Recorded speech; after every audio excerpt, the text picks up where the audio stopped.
I'm Sarah Borthwick. I work for Atari. We partner with Nintendo and produce some games for Nintendo. I have to say that I bought a GameCube specifically to play Pikmin, the original, and so I'm really excited about Pikmin 2. So in the original game, the main character, Omar, crash lands on a planet very, very similar to Earth.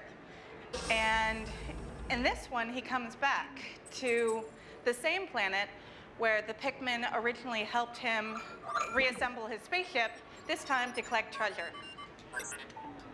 And he's also with a companion. I believe it's his wife.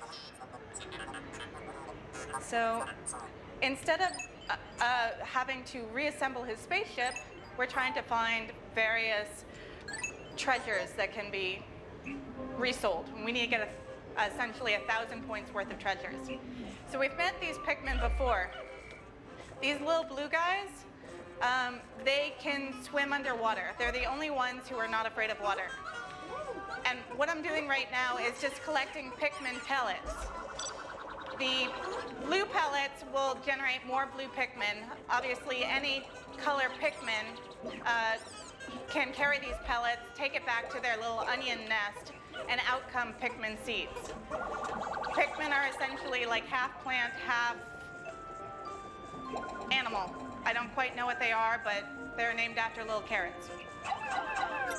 Okay, so basically while I have the blue Pikmin breaking down a wall, I'm gonna go over here and gather my yellow Pikmin. And I just can always call them. They think independently, but they follow my orders quite well. And I'm just gonna have the yellow Pikmin gather the yellow Pikmin pellets so that more Pikmin can be generated.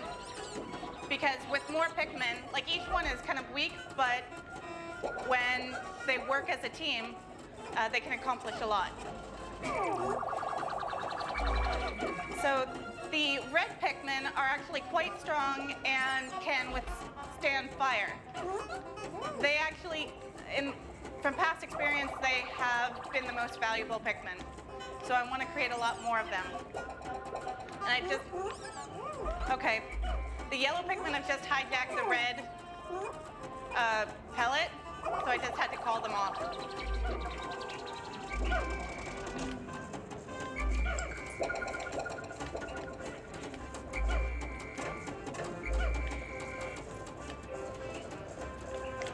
So while these guys are breaking down this wall, and I'm just going to add more reinforcements, the Pikmin pellets have sprouted seeds, and those seeds, as you can see, are little Pikmin growing in the ground. But I'm going to let them wait a little bit, because as you'll see later on, as the more time the Pikmin spend in the ground, the stronger they get. And you can tell how strong they are based upon the flower, bud, or leaf on the top of their head. A flower is the strongest, a leaf is the weakest and slowest. So this is new to Pikmin 2.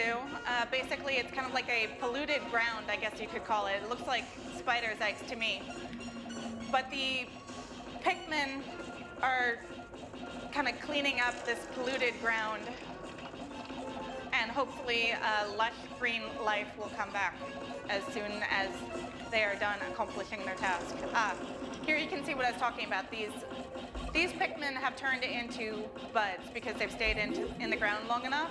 So as soon as our flowers, I'll pick them, and then they can join my little army. And coming back, let me give you a better angle.